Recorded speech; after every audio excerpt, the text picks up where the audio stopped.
Hello, my friends. Welcome. We are so glad you are here with us today.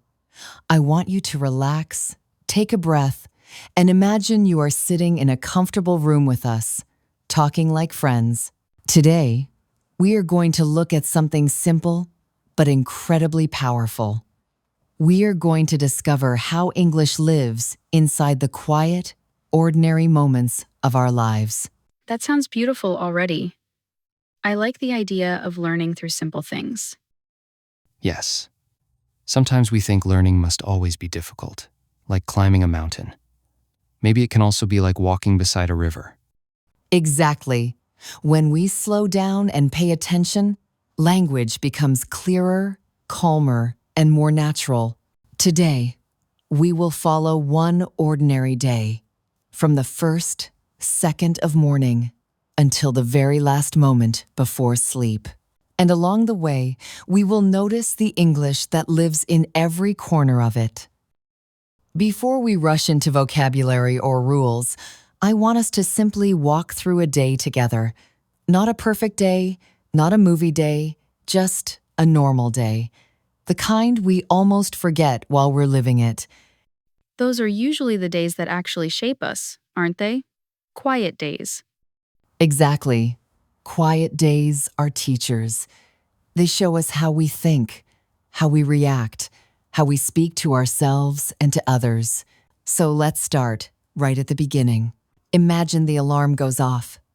Mine sounds like a fire drill. It makes me jump every single morning. Oh no, mine is the opposite. Soft music.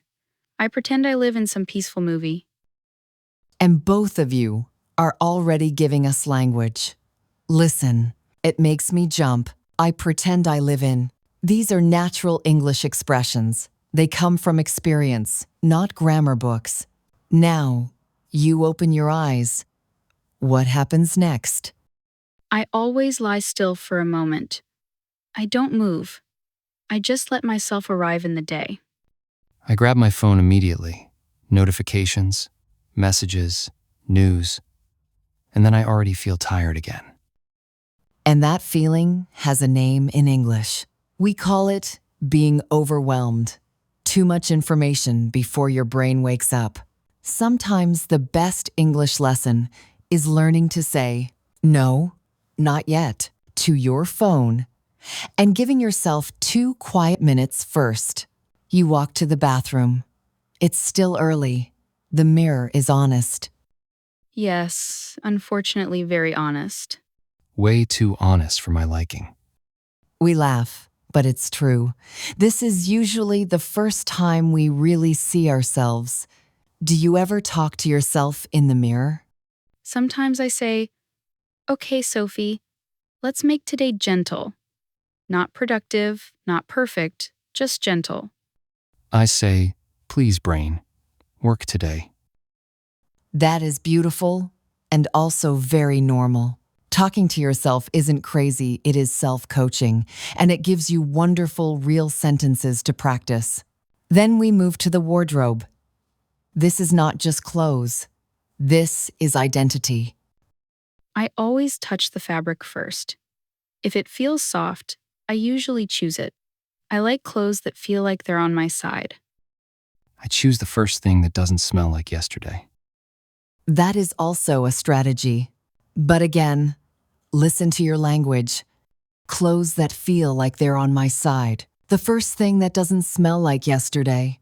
This is wonderful English. Alive, specific, and emotional.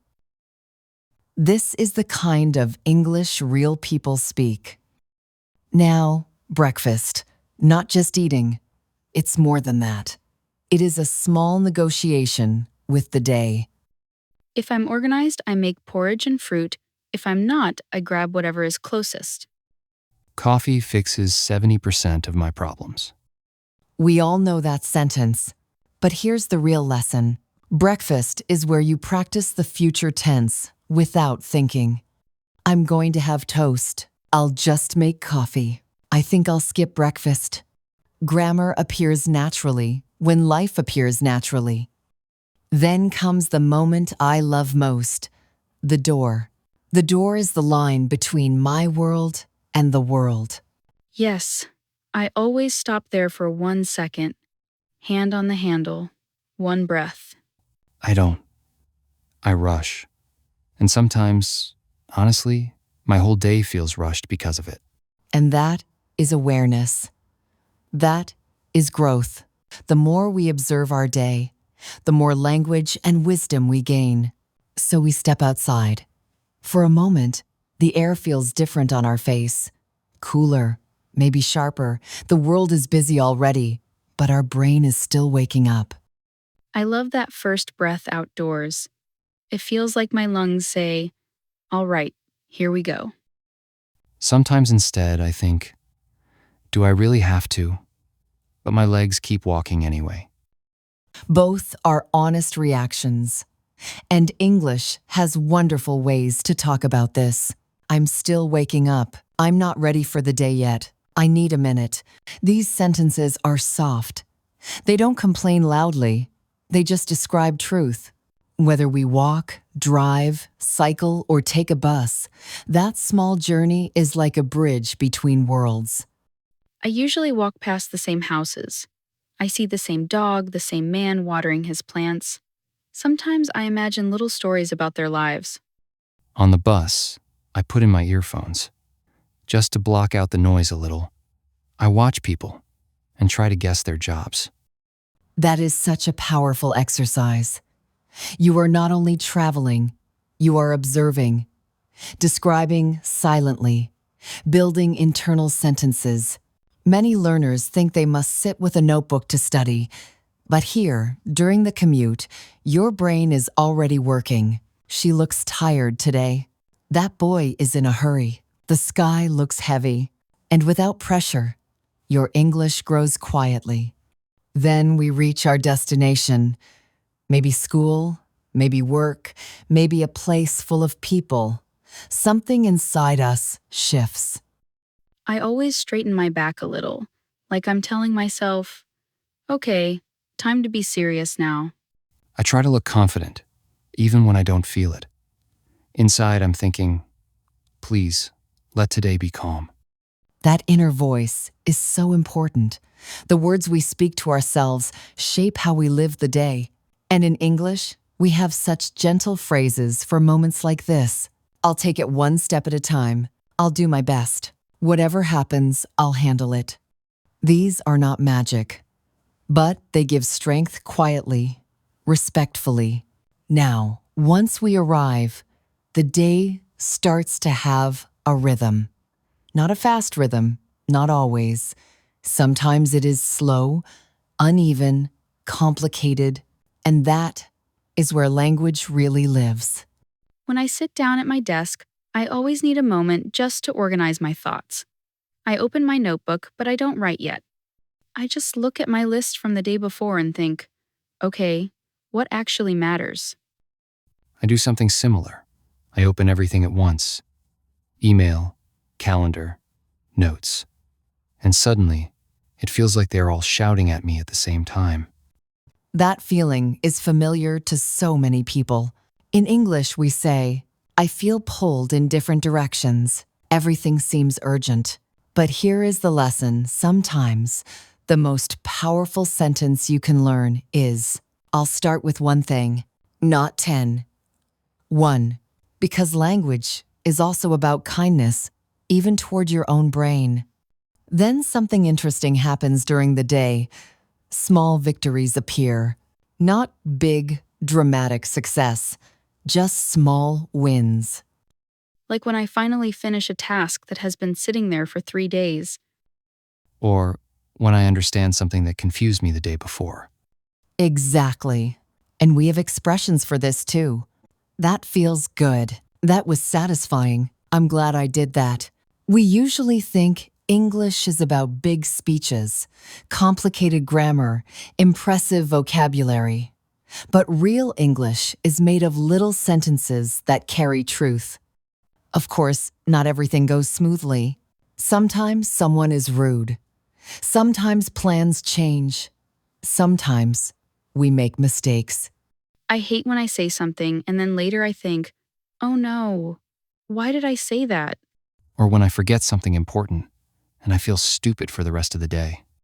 Listen carefully. You are not stupid. You are human. In English, instead of attacking ourselves, we can practice softer language. I messed up, but it's okay. I'll try again next time. I learned something from this. These sentences do not deny the mistake, but they do not punish us either. They let us continue. And being able to continue, that is strength. Then finally, there is lunch. Not just eating, but pausing. If the weather is nice, I sometimes go outside. I sit on a bench and just watch people passing by. I like to eat quietly. No phone, no conversation. Just food and breathing. That is wonderful. Lunch is like pressing the reset button. Notice the language we often use here. I needed that break. I feel better now. Okay, back to work. Short sentences. Real sentences. The kind that carry life, not just grammar. And then, like every day, afternoon arrives. That is when my energy starts to disappear. My body is present, but my brain feels like it is walking behind me somewhere. I read, but nothing enters. I stare at the same line, and it stays a mystery. That is what we call the afternoon slump. It happens to almost everyone, and there are phrases that describe it perfectly. I'm running out of energy. My brain is tired. I need something to wake me up. Again, ordinary life gives us ordinary English, the kind that is truly important. Sometimes, during the afternoon, I like to pause and ask myself one simple question. How am I doing, really? Not socially, not politely, honestly? That question can be uncomfortable. But also freeing. Exactly. Because learning English and learning about ourselves are not separate journeys. They happen together. When you describe your feelings clearly, you also grow as a person. And that, to me, is one of the most beautiful parts of language.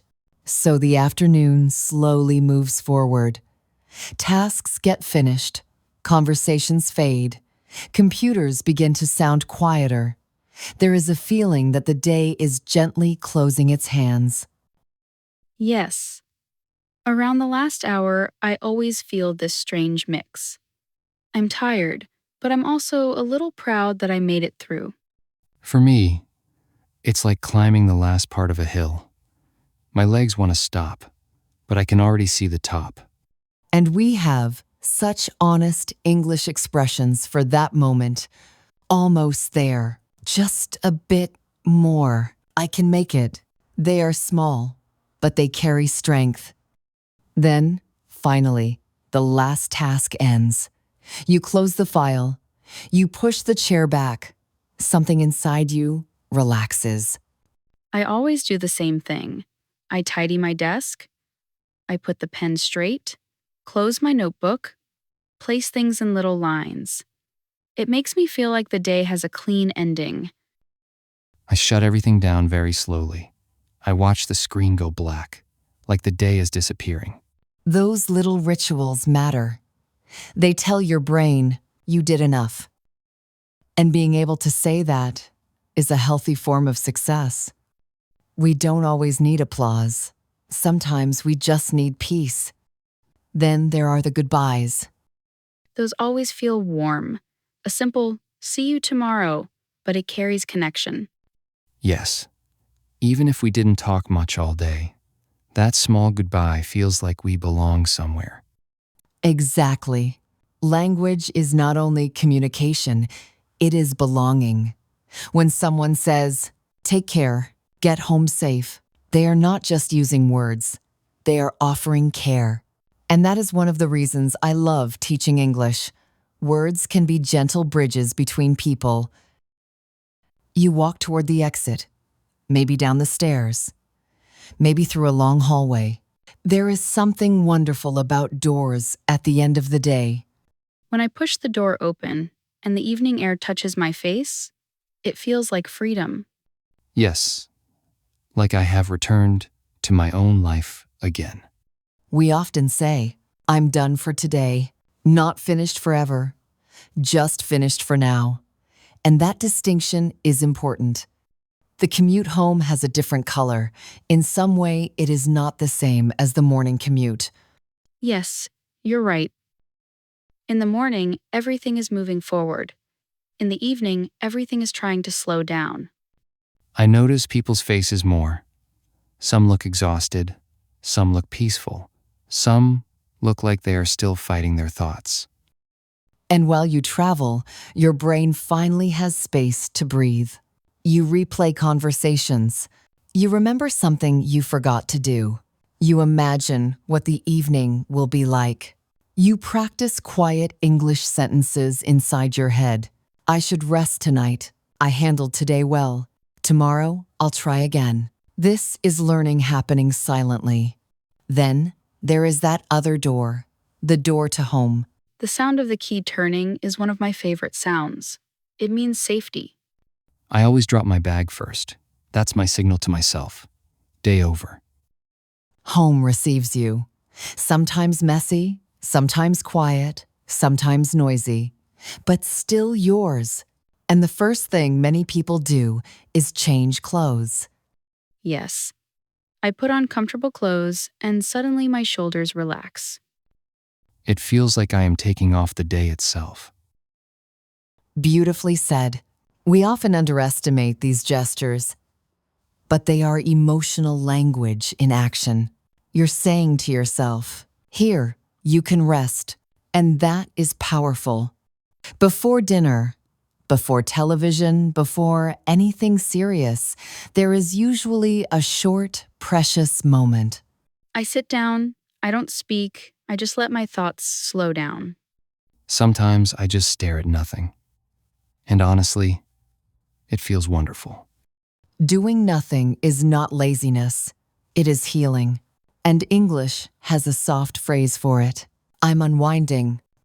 Unwinding means slowly removing the tightness from the day, like a string being gently loosened. Then we think about dinner. Not everybody cooks, not every night, but there is always some decision. Some evenings I enjoy cooking. I cut vegetables, listen to some music, and the kitchen becomes a calm place. Other evenings, I just heat something up. My goal is simple. Eat, survive, continue. Both are valid. Food is not only fuel, it is comfort, culture, and memory. And often, dinner is when people talk, really talk. How was your day? What happened at work? Are you okay? These questions build connection. They tell the other person, I see you. But sometimes, the best dinner is quiet dinner. And that is fine too. After we eat, the evening opens like a small window. We get to choose what goes through it. Sometimes I read, sometimes I take a walk, sometimes I just sit on the sofa and watch the world through the window. I like music in the evening. Not loud, just calm. It helps my brain feel softer. Evenings are invitations. They invite us to slow down, to reflect, to reconnect, not with work, but with ourselves. And here again, simple English carries deep truth. I needed this. This feels good. I'm finally relaxing. These are sentences full of life. So the evening slowly grows darker. Lamps replace sunlight. The house becomes quieter, softer, and our body begins to whisper something important. It's time to slow down. I always feel that moment. My eyes get heavier and even my thoughts start speaking more slowly. For me, it usually happens when I yawn for the third time. That's when I know I should probably stop pretending I'm still productive. Exactly. The night is not a rule. It is an invitation. And this is where the night routine begins. Most of us do the same small things every night, almost without thinking.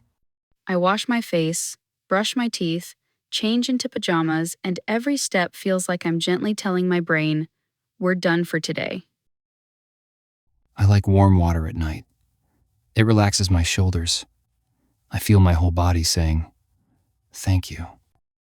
These actions look simple, but they are full sentences in the language of the body. They say, "You can rest. You are safe. Nothing more is required." And English has beautiful, calm expressions for this moment. I'm winding down. I'm getting ready for bed. I'm calling it a night. Short, peaceful, gentle.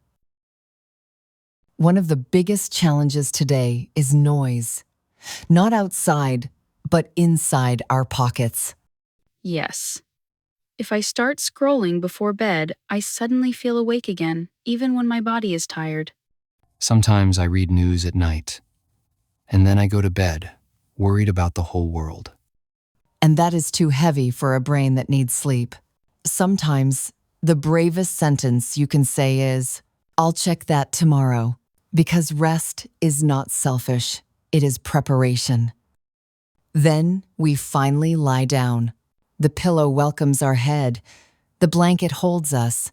The room becomes quiet. I like to listen to the silence. It feels like the day is closing its eyes with me. I usually replay little scenes, something someone said, something I wish I had said differently, and then slowly, the pictures fade. Many people do that. And there's a beautiful English habit that can help. Gratitude. Not big speeches, just small, sincere thoughts. I'm grateful for that conversation. I'm grateful for the sunshine today. I'm grateful I made it through. Gratitude does not erase problems, but it gives space to peace. And then, eventually, sleep comes. The day ends. The circle closes.